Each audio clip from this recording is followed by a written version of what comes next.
Greetings, everybody, and welcome once more to the Dracovin Empire. Are you ready to dive back into the Sixth World?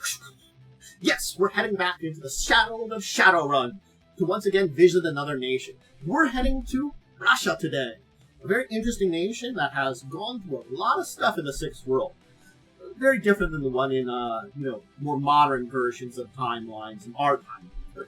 Regardless, are you ready to dive into Russia and its interesting history in the world, Sixth World?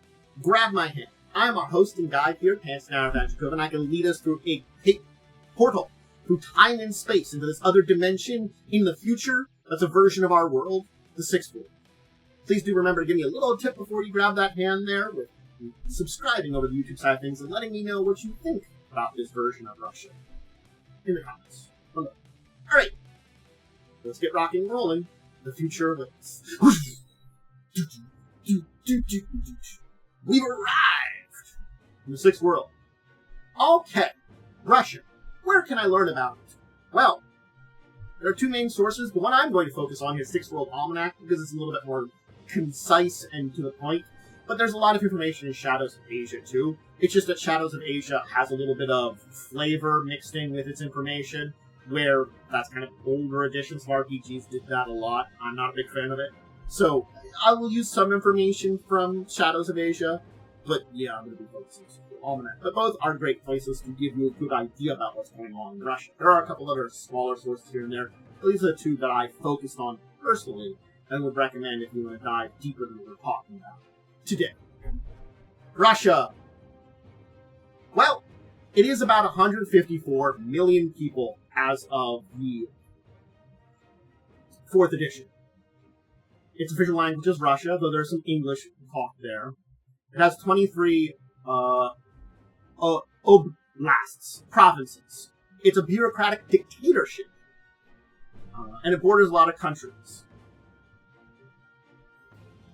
These are some basic stats for you to know about it. Its majority of ethnicity, of course, is human in many places.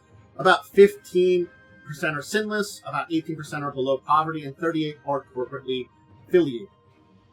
Russian is the major ethnic group, and of course, only about 10% speak English. They know the Russian language there. They use the ruble, though the nuyen is also accepted, where 1 ruble is about 0.33 nuyen, or 3 nuyen to equals 1 ruble. The major religion is Russian Orthodox, so it's going to be very important as we kind of talk about Russia here as a whole. There's some basics. Let's talk about the history and how things changed when we came into this world, because there's some major events that have occurred in them.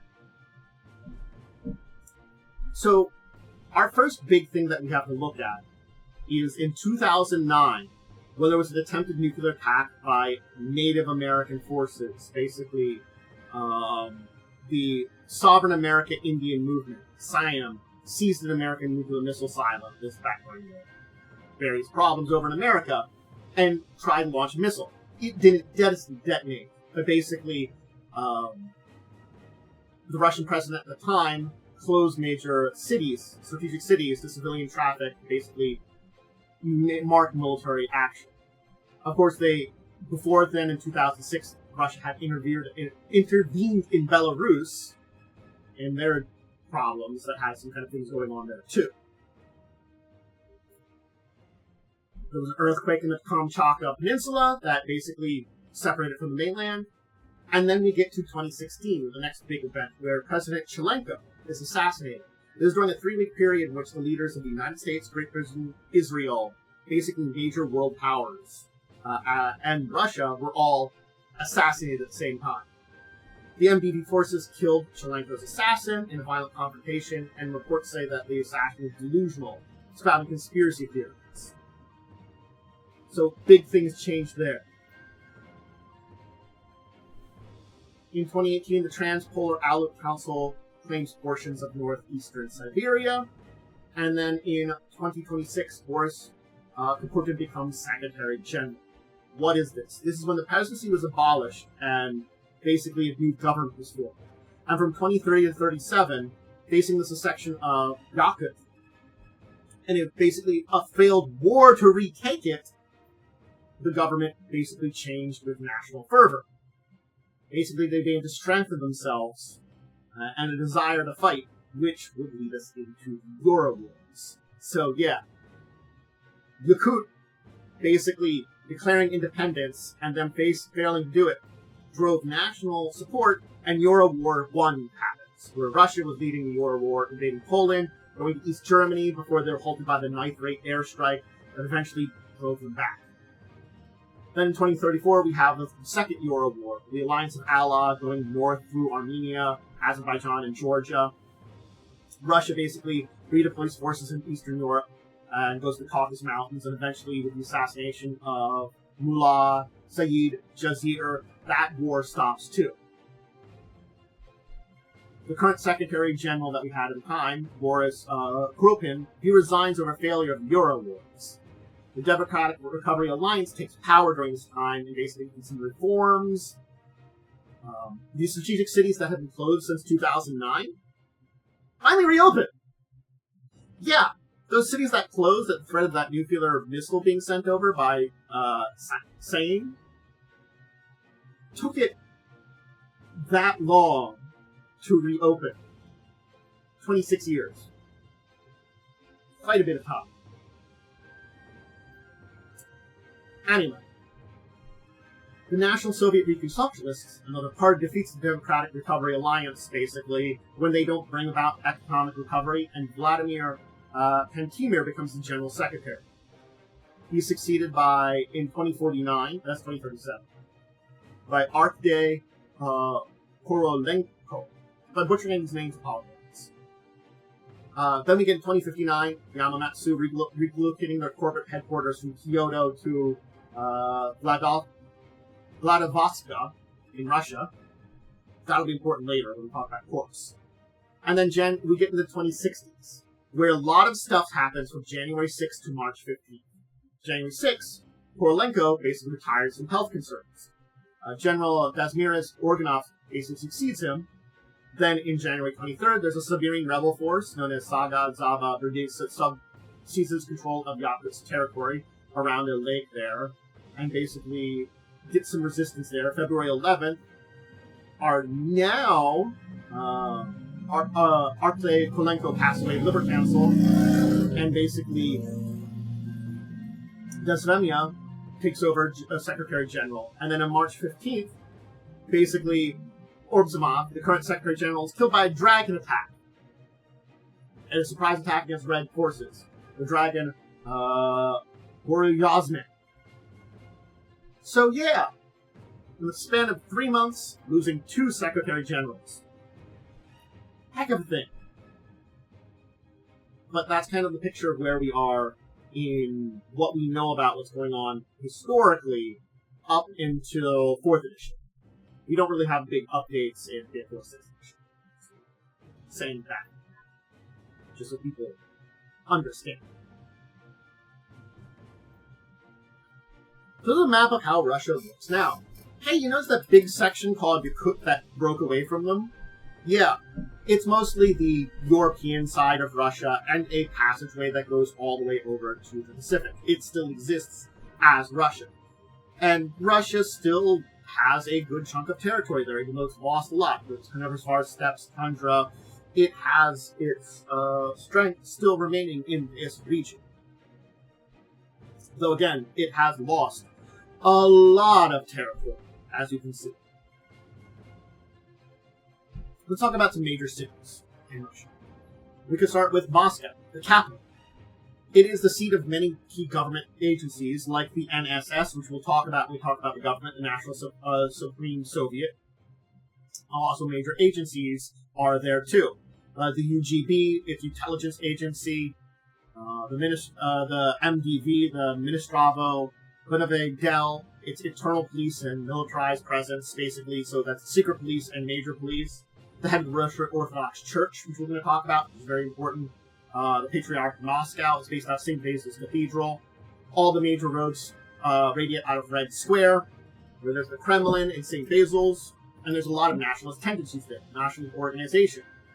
Major megacorps aren't found here, other than if they're not Russian megacorps. You do not find them in Moscow. Really. They do have a presence, but it's very subdued. They'll basically have small offices that'll maintain all the major megacorps, but they're not going to have big buildings here in Moscow.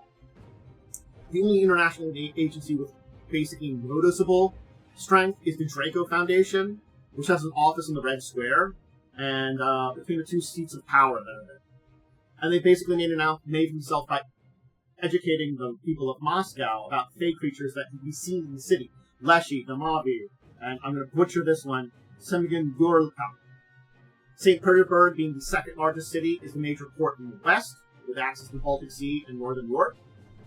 A lot of major European corporations have some things there and offices reaching the Big Ten. A lot of international commerce goes to the city. The Apsis Consortium and Atlantean Foundations have offices there, and have strong ties to the museums and archives there. The Russian Orthodox Church maintains presence in many of the universities and museums, and a large number of the graduates there enter the seminary from any other Russian city. So, yeah. And this supports a trend that the church runs weekly forums to discuss secular policy as it relates to sacred thought. Yeah, it's kind of interesting to see the Russian Orthodox Church is a very open-minded group. One of the most open-minded groups in Russia. We'll talk about it. Vladivostok, on the Pacific. It's ports on its east. A lot of the, basically, culture of Siberia, Muscovs, non-Russians, kind of mixed together here. This is where the Russian Pacific Fleet maintains its shipyards and dry docks. There's a large number of people in the city. A lot of people are connected to corporates. Basically, the largest matrix provider in the region, based out of here, and Evo has its base out of here, too. The wireless matrix initiative that started here before spreading out. There's a strong transhumanist agenda that Evo has that actually tends to get in here, and a lot of the ethnic bigotry and racism that are deep in the Russian culture, unfortunately, which we'll talk about. Basically, the fight against it has been originating from this city and through Evo, which they've been trying to, go about that. But of course, there's a lot of authority and organized crime problems that actually happen in the region, too. And the last city to talk about is Volgograd, which was Stalingrad, which is the heavy industry there on the river Volga. It's the primary base of Southwestern Red Army operations, the military, which we'll also talk about, and is a key access to the Black Sea. It was racked by manostorms in the late 2063s to early 2065s, and they're blamed on operations of Winter Night, which led to actions during the Second Matrix crimes. There's a lot of folklore around the river Volga there, too, which can be important kind of connecting up the manostorms in the region. Let's talk Russian politics. So, yes, the major group that rules it is the National Supreme Soviet, the NSS, which is an elected body that's very similar to Parliament in Great Britain. The General Secretary is elected as head of that and dictates the policy as it relates to national security and foreign relations. The National Soviet Reconstructionists hold the majority of it, though there are other political parties that do exist, so it's not impossible for political parties to sway, it is just unlikely. So, there are two key political groups to talk about that. The first off is the Red Army. Basically, the Russian society is highly militarized. It's socially political. The Constitution requires military service for every adult, male or female, for a period of no less than 24 months. Political candidates are expected to have served for 5 years in the army. Hey! And this has led to basically the conflicts with countries when it needed resources because it's highly militarized. All those wars they started because of this nationalism that is based into it. And the Red Army is basically deep entrenchment in the society. It is an incredibly important part of that. Of course, that's where you got the GRU, the Glavno Razgovesnoye Upravy, the GRU, its military intelligence, the Red Army, and of course its special forces, its Spetsnaz.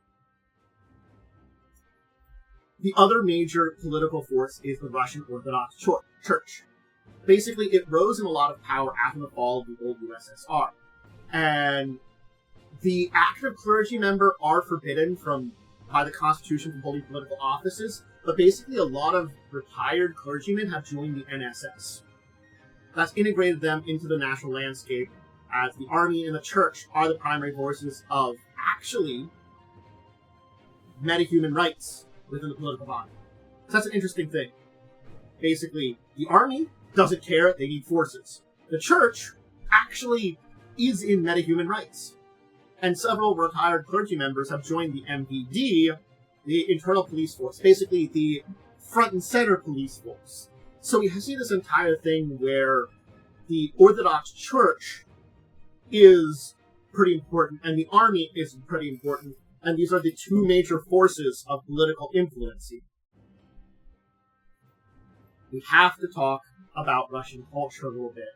And basically, it's interesting, the interesting parts of culture that are deeply integrated. Unfortunately, there is a level of racism that is deeply integrated into Russian culture that tends to be not directed towards awakened or metahumans, but the various ethnicities. It's an interesting part about the Russian unfortunate bigotry and racism that exists there.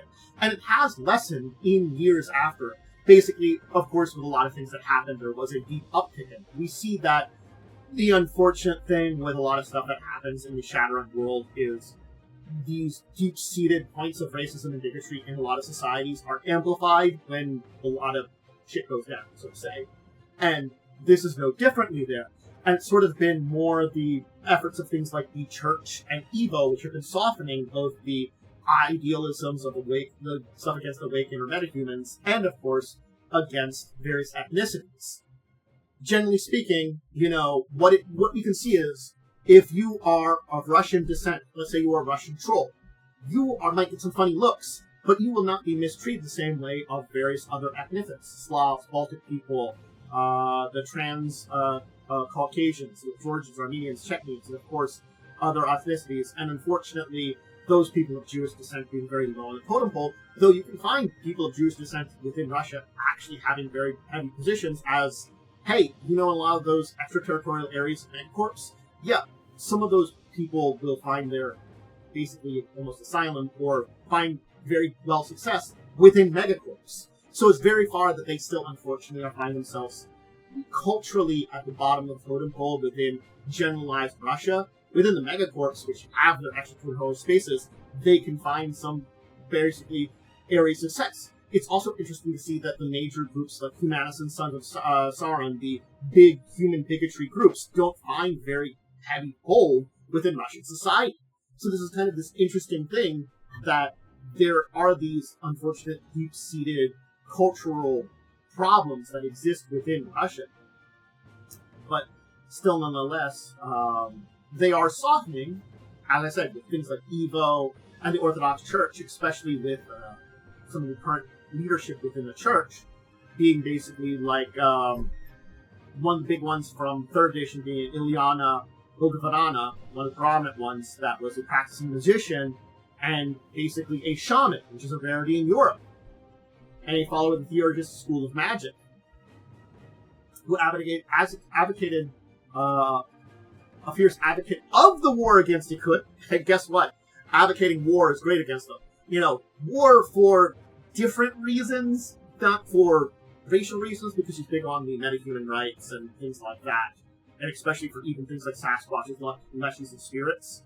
So, yeah, it's interesting that this entire mindset has been kind of getting into the Orthodox Church, and of course in the military, because they just need bodies, they don't really care who you are. Serve the military, serve us, has been influencing the culture and evolving. Well, let's talk about corpse and crime. And here's another image of Russia this one.